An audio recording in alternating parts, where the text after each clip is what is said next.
All right, so this war we have Falcon, Ghost, and Quake bans. All right, so Boss Island spot, you've got Fury and Blade. Sorcerer Supreme, could use any of the debuff detox options.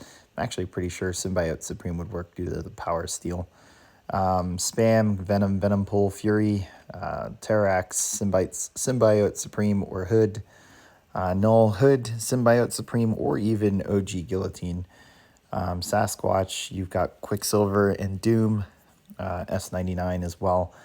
Void, I would use any half immune debuff detox option, Nebula, Overseer, Havoc, Colossus. And then Bishop, you have Infamous Doom, War Machine, Void, plenty of options for him there. 1 through 3 on the way out, Cap Sam, Gallon is going to be your number one option. You can also use Hulkling.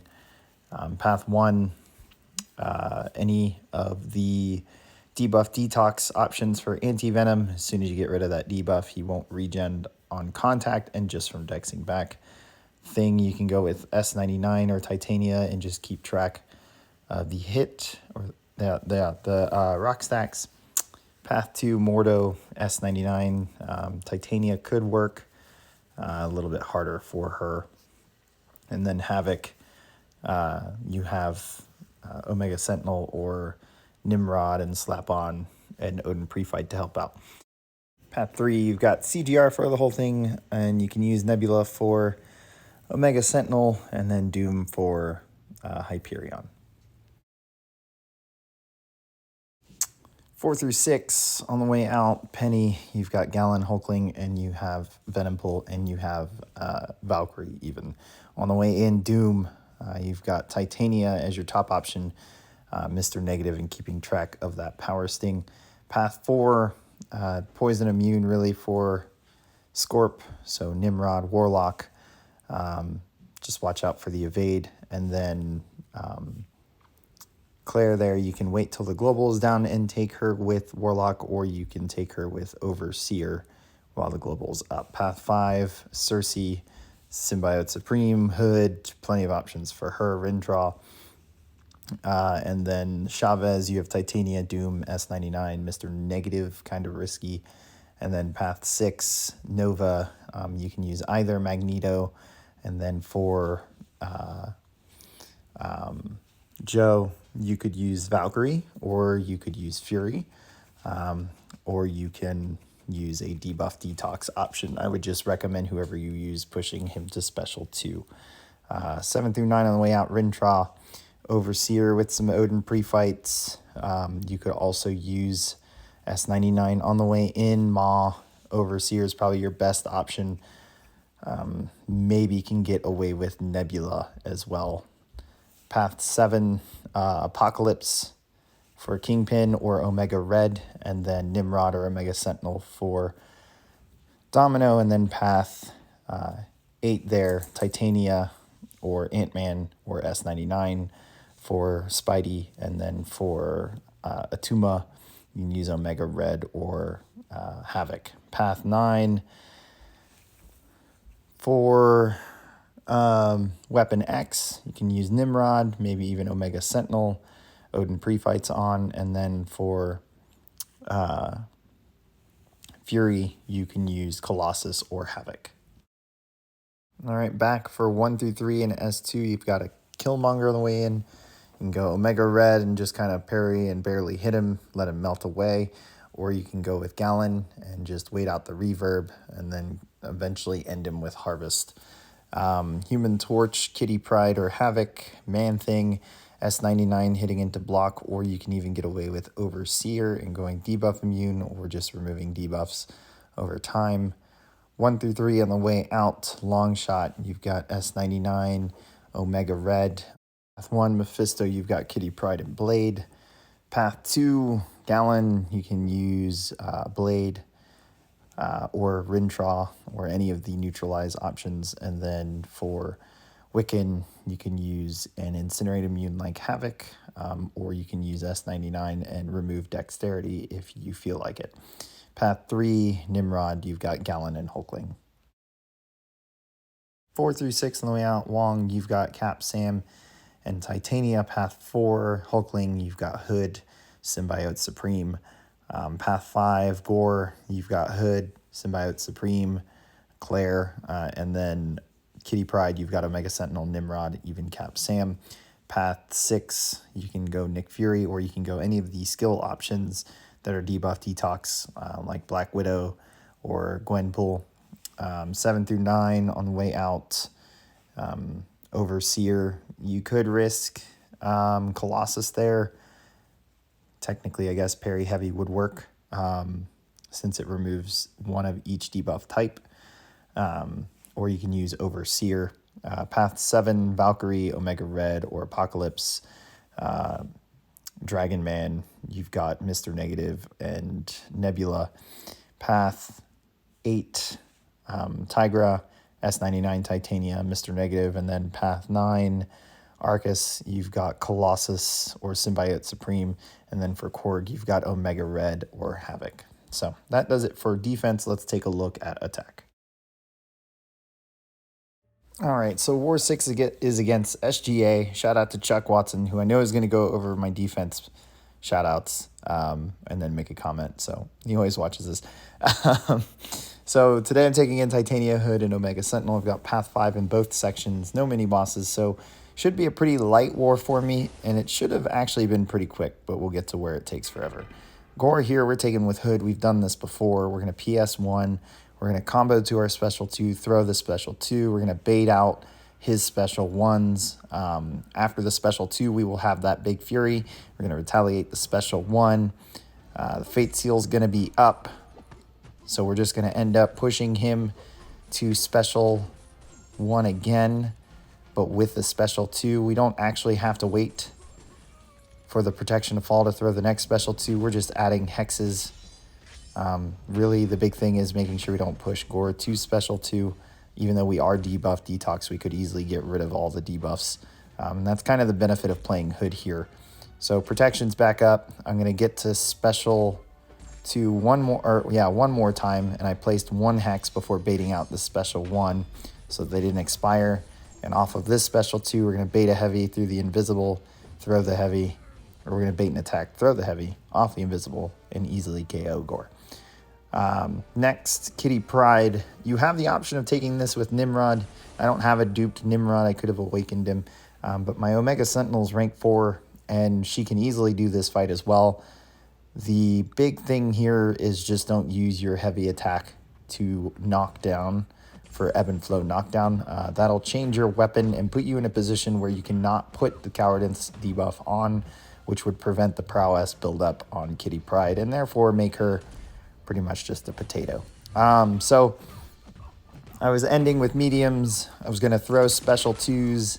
That was going to be my knockdown, and then the plasma resulting from that just going to melt her away. And then we have the Fury, so our combos are also going to melt her away. We really just have to pay attention to when this timer is going to expire.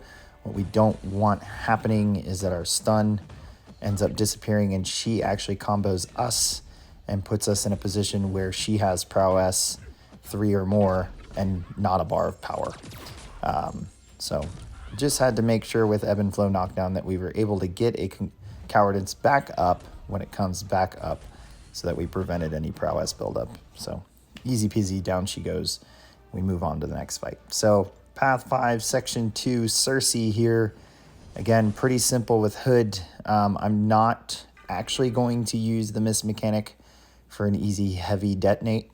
You want to use the miss mechanic here to utilize the easy intercepts, kind of like you're playing Ghost or any other champ that, you know, thrives off of miss for intercepts like Professor X. So here it's really just letting the staggers and the Fate Seal do their job. Take the opening when you can and counter punch off the attack. I planned on baiting just special 1s here.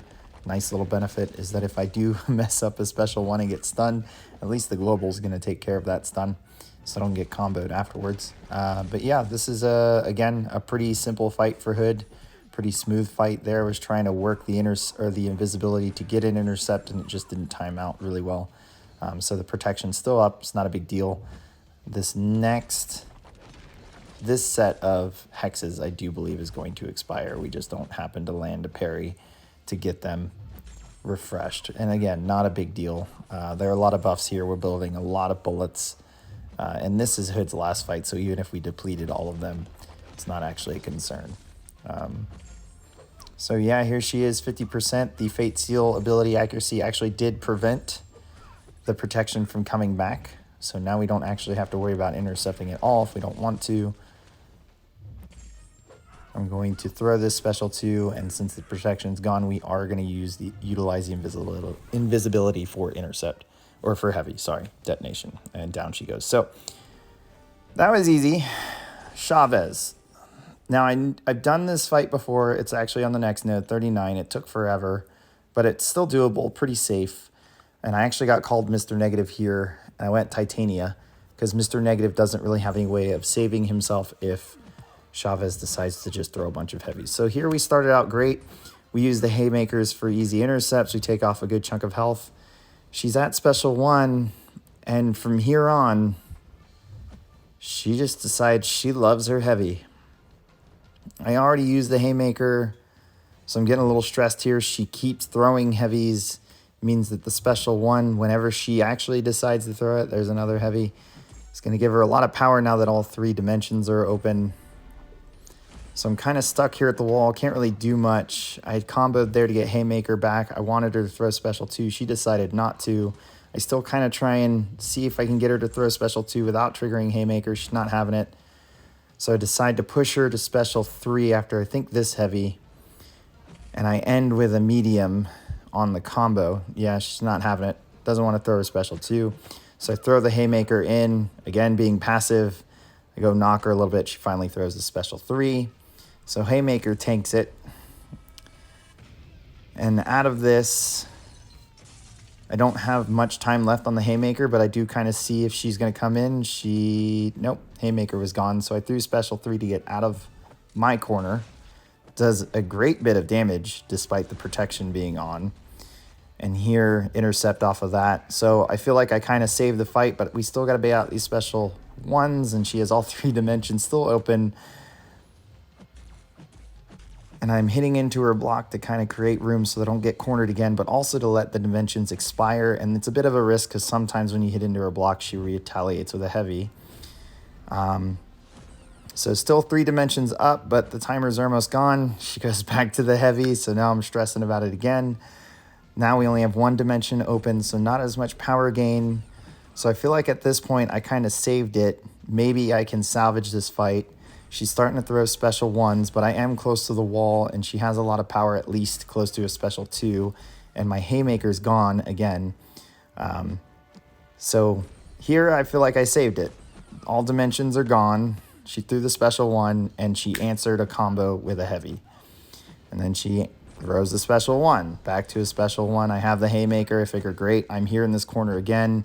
Let me save the haymaker in case I have to push her to special 2 or special 3 again. Let's just keep working out these special 1s, and then she goes right back to throwing heavy attacks. And what I'm doing, as soon as I finish a combo, I'm not throwing my block up. I'm actually leaving it open in the hopes that she just throws special attacks.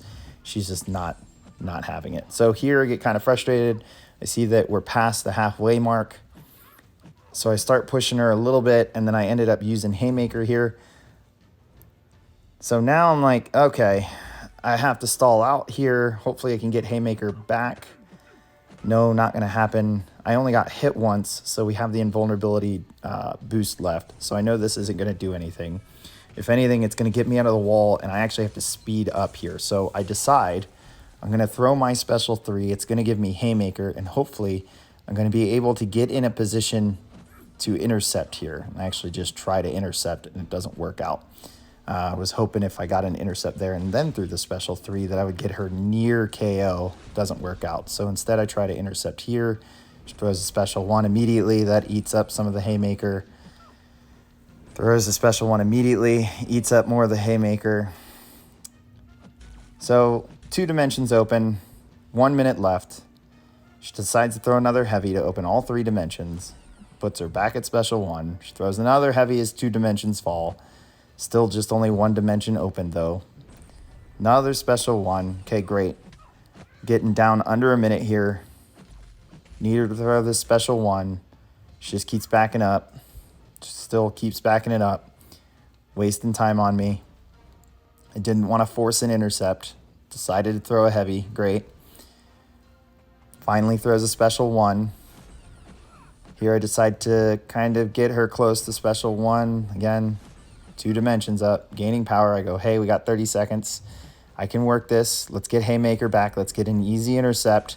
And let's finish it with whatever special we can while we have the Fury. She's throwing special 1s, cooperating here. Here's the Haymaker. I activate it, and she goes passive. So passive. Doesn't give me the time of day. Great. So I decide 10 seconds left. Let's throw this special 2. Hopefully it KOs her. And she sits there at 3%. 4 seconds left. The special 3 is not even going to finish, and I end up timing out. And I think this is the last time that I'm ever not going to use some sort of power control option, because that was probably the most frustrating thing I think I've ever experienced in this game with an AI. We go in with a Mega Sentinel. We don't even bother wasting items. She's got 4K left, and we just KO her off the spot. So pretty disappointing. I still count timeouts as deaths, so there's my first death for the season. Our battle group actually did not do a very good job at all. We lost 1-6 comparatively, and then we lost this war 10-12. So there were just a lot of bad performances on our part. It does sting a little bit since this is kind of a winnable war for us, especially since they finished 10 and we're usually in the 6-9 range, at least with the first 5 wars. So yeah, you know, staying on the road to Masters. We're still in the top 10 at the moment. But we have to win these wars that we think we can win and keep these death counts lower with smarter play across the board. So hope you guys enjoyed the video. Hopefully Chavez doesn't haunt your dreams like she's going to for me for a little bit. Hit subscribe, give it a like, and I will catch you guys at the next war.